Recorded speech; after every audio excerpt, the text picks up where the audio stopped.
মহারাজ কৃষ্ণচন্দ্র একদিন নিজের ঘরেই পায়চারি করতে লাগলো।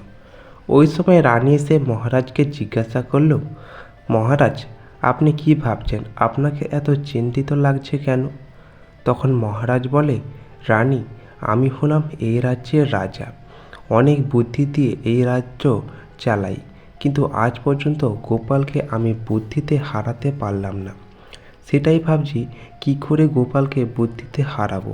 তখন রানী বলে, আসলে মহারাজ, আপনার তো গোপালের মতো এত বড় টাক নেই, তাই গোপালকে হারানো আপনার সাধ্য নয়।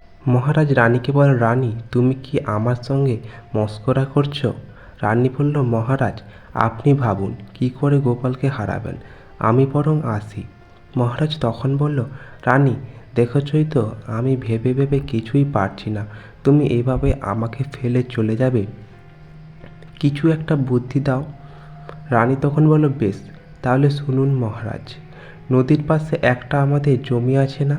মহারাজ বলল, হ্যাঁ, সে তো পাথরের জমি, অনেকবার চেষ্টা করার পরেও চাষ করতে পারিনি। রানী বলল, হ্যাঁ মহারাজ, ওই জমিটাই গোপালকে দিন আর বলুন ওই জমিতে চাষ করতে হবে। মহারাজ বলল, ঠিক আছে রানী। তারপরের দিন মহারাজ রাজসভায় আসলো আর এসে দেখে এখনও গোপাল আসেনি।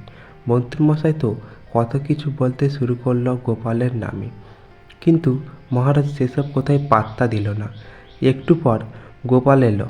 মহারাজ গোপালকে জিজ্ঞাসা করলো, কে গোপাল, আজকে এত দেরি হলো কেন তোমার? তখন গোপাল বলল, আসলে হয়েছে কি মহারাজ, নাতি নাতনিরা খুব বায়না করছিল নদীর পাড়ে বেড়াতে যাবে, তাই ওদের ঘোরাতে গিয়ে একটু দেরি হয়ে গেছে। মহারাজ বলল, ও আচ্ছা, তা বেশ বেশ গোপাল, তোমার জন্য একটা পুরস্কার আছে। গোপাল বলল, উপহার? তাও আবার আমার জন্য? তোমার জন্য আসলে বেশ কয়েকদিন ধরে তোমাদের রানীমা তোমার প্রশংসায় পঞ্চমুখ। তুমি আমাদের জন্য কত কি করো, আর আমি নাকি তোমাকে একটা ছোট্ট উপহারও দিলাম না, তাই রানীমার মতে আমার নাকি তোমাকে একটা ছোট্ট উপহার দেওয়া উচিত। গোপাল বলল, তাই নাকি মহারাজ? তবে দিন দিন, উপহার দিন। মহারাজ বলল, দাঁড়াও দাঁড়াও, আমার কথা যে এখনও শেষ হয়নি। গোপাল বলল, হ্যাঁ, আরও আছে? মহারাজ বলল, হ্যাঁ হ্যাঁ আছে বই কি।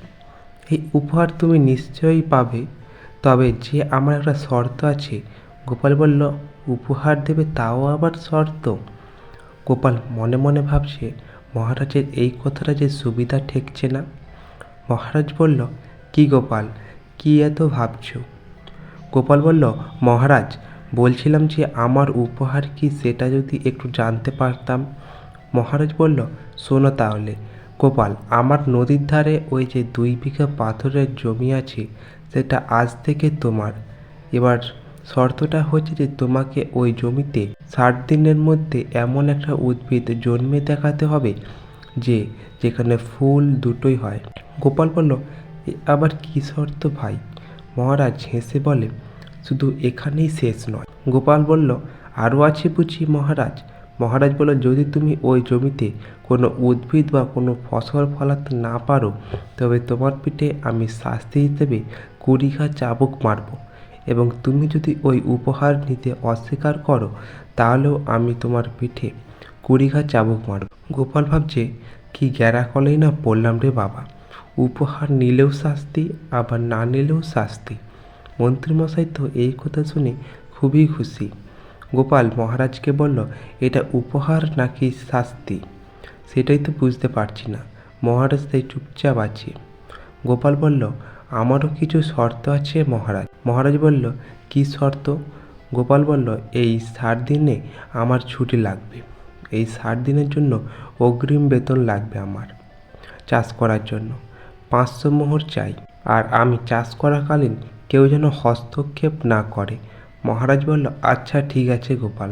গোপাল বলল, মহারাজ, তাহলে আমি চলি, আমার ছুটি যে শুরু হয়ে গেছে। এই বলে গোপাল সেখান থেকে বের হয়ে চলে গেল। বাড়ি যাওয়ার পথে ভাবতে থাকলো কি করে কি করবে। হঠাৎ মনে পড়লো বিজ্ঞানীর কথা, তাই কিছু না ভেবেই বিজ্ঞানীর বাড়িতে গোপাল চলে গেল। আর বিজ্ঞানীর বাড়িতে গিয়ে গোপাল জিজ্ঞাসা করলো, কি হে বিজ্ঞানী, আজকে রাজসভায় গেলে না কেন? বিজ্ঞানী বলল, গোপাল, আমি একটা যন্ত্র আবিষ্কার করেছি, তাই রাজসভায় যাইনি। কেন, কিছু কি হয়েছে? গোপাল বলল, হয়েছে তো অনেক কিছুই, কিন্তু তার আগে বলো তো, এমন কি উদ্ভিদ আছে যে পাথর জমিতে হয় এবং ফুল ফল দুটোই হয়? সঙ্গে সঙ্গে বিজ্ঞানী বলল, হ্যাঁ হ্যাঁ আছে, ক্যাকটাস গাছ। গোপাল বলল, মানে ফণী মনসা?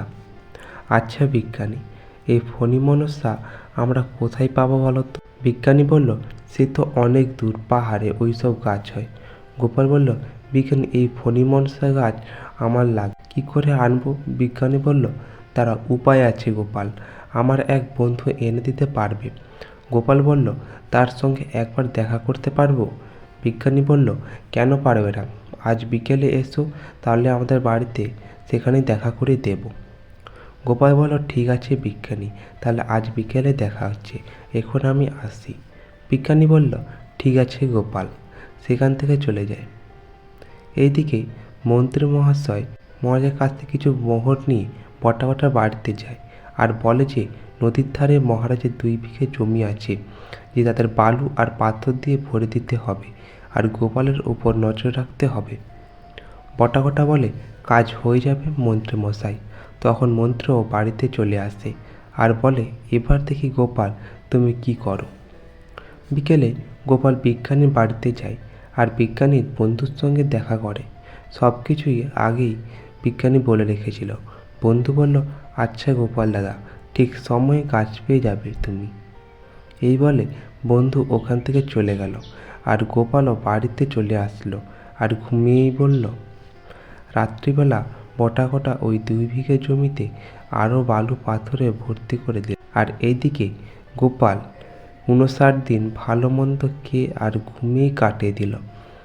মন্ত্রীমশাই তো খুব খুশি যে 59 দিনে গোপাল কিছু করতেই পারেনি, একদিনে আর কি এমন করবে। তাই রাত্রিবেলায় নিশ্চিন্তে ঘুমিয়ে পড়ল। আর ওই দিনই রাত্রিবেলায় গোপাল আর তার নাতি নাতনিরা নিয়ে নদীর ধারে জমিতে গেল আর গিয়ে দেখে ঠিক সময় মতো বিজ্ঞানীর বন্ধুও চলে এসেছে। সেই রাত্রেই সব গাছ লাগিয়ে ফেলল। সকাল সকাল মহারাজ আসলো আর বলল, কি গোপাল, আজকেই তো 60 দিন, আজকেই তো ফুল ফল ভরা উদ্ভিদ দেখার কথা। গোপাল বলল, হ্যাঁ মহারাজ, আসুন দেখুন, ফুল ফলে ভরা উদ্ভিদ, ক্যাকটাস গাছ। মহারাজ তো একদম অবাক, আবার সেই গোপালের কাছে হেরে গেল। তো আজ এই পর্যন্ত। গল্পটি ভালো লাগলে অবশ্যই চ্যানেলটি সাবস্ক্রাইব করে দেবেন এরকম আরও কিছু গল্প পাওয়ার জন্য।